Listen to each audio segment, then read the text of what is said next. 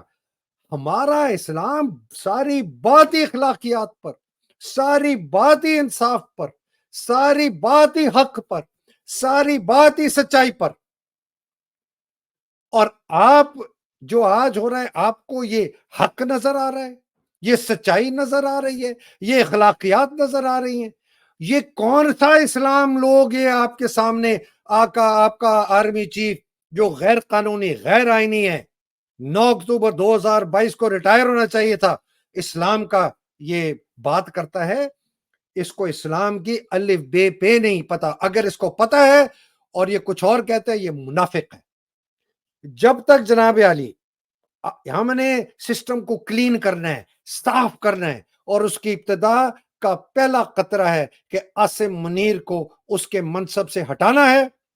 کوئی ایسا جرنیل آئے جو فری اینڈ فیئر الیکشن کرائے، لوگوں کی ریپرزینٹیٹیو حکومت آئے، اور پاکستان کو ہم بالکل سرے نو ہمیں بنانا پڑے گا. تباہ ہو چکا ہے سسٹم، ہر چیز تباہ ہو چکی ہے. یہ میں کوئی خیالی پلاؤ نہیں کہہ رہا، یہ ہوگا انشاءاللہ. آپ لوگ جرت کریں، افواج پاکستان کے لوگ آپ جرت کریں، پاکستان کی عوام آپ جرت کریں، عدلیہ میں ہمت رکھنے والے لوگ جرت کریں، پولیس میں جرت کریں، بیوروکریسی میں جرت کریں.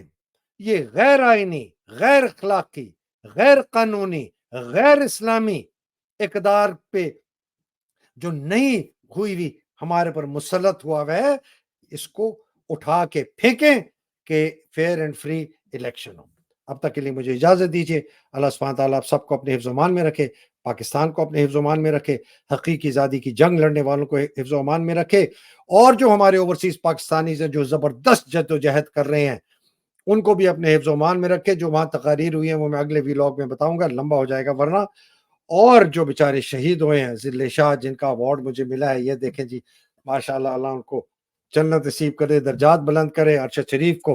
اور ہمارے جو پتہ نہیں عمران ریاض خان زندہ ہیں نہیں ہیں ہمارے میں، ان کے درجات بلند کرے. اور جو مصیبت میں ہو، قید، خاص طور پہ ہماری عورتیں. یہ کس قسم کا اسلام عاصم منیر کی بات کرتا ہے جو عورتوں کے ساتھ اتنا ظلم. اللہ سبحانہ تعالیٰ ہم سے انہیں نجات دلائے. پاکستان زندہ باد، پاکستان پائندہ باد. الہی آمین. السلام علیکم، خدا حافظ. اگلی نشست میں ملاقات ہو.